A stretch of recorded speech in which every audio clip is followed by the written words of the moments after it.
Dear viewers and listeners, السلام علیکم۔ ایک انتہائی افسوسناک خبر۔ ڈرتے ڈرتے دم سحر سے تارے کہنے لگے قمر سے، ادھر دیکھو تو صحیح، بالآخر پاکستان کے آئین میں 27واں چھرا بھی گھونپ دیا گیا۔ جی ہاں، اس ترمیم کے مطابق اب صدر پاکستان کو نہ مقدمے کا ڈر اور نہ گرفتاری کا خوف، اور کچھ اسی طرح کی سہولت تمام جرنیلوں کو بھی ہوا کرے گی۔ دوسرے الفاظ میں اب صدر پاکستان سیاہ کریں یا سفید، انڈے دیں یا بچے، بہرحال وہ ہر قسم کی پوچھ گچھ سے مبرہ ہوں گے۔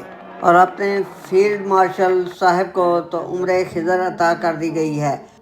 امکان یہی ہے کہ اگر اسرائیل علیہ السلام بھی ان کی جان نکالنے کے لیے آئے تو پٹواری قانون قدرت میں بھی ترمیم کی کوئی شکل لے کر جنرل کی جان کنی کے وقت حاضر ہو جائیں گے۔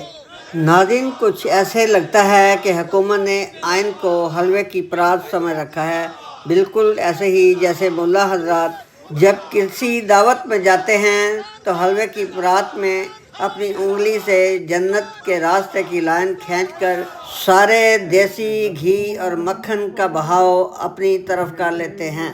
بعینہ ہی فارم 47 پر مشتمل حکومت، جسے عوام کی تائید تو حاصل ہے نہیں، لاٹھی کے زور پر آئین کو سیاسی حلوے کی پلیٹ سمجھ کر ہر اجلاس میں ترمیم پہ ترمیم لا کر، بلکہ اپنے مفاد میں ترامیم کا پلندہ لا کر ملکی دولت کو لوٹنے کا جواز اور عوام کی آنکھوں میں دھول ڈالنے کا طریقہ اپنائے ہوئے ہیں۔ یا پھر یوں سمجھ لیجیے کہ مائٹ از رائٹ کے مطابق یہ حکومت لاٹھی والوں کی بھینس ہے، شٹالہ کھائے، شفتل کھائے، کھل بڑے میں کھائے اور چلتی بنے، مگر عوام کے حقوق پر ڈاکہ تو نہ ڈالے، ان کی حق تلفی تو نہ کرے، اور عوام کی گردنوں پر تلوار زنی تو نہ کرے۔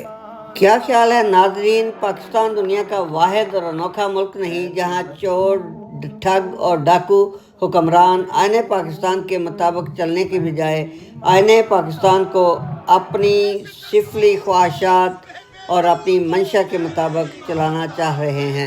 کل جب 27ویں آئینی ترمیم منظور کر لی گئی تو مفتی تقی عثمانی نے کہا، فیلڈ مارشل اسد منیر انسانی تاریخ کے فرعون کے بعد دوسرے کردار ہوں گے جو تا قیامت فرعون کی طرح لعنتیں سمیٹتے رہیں گے۔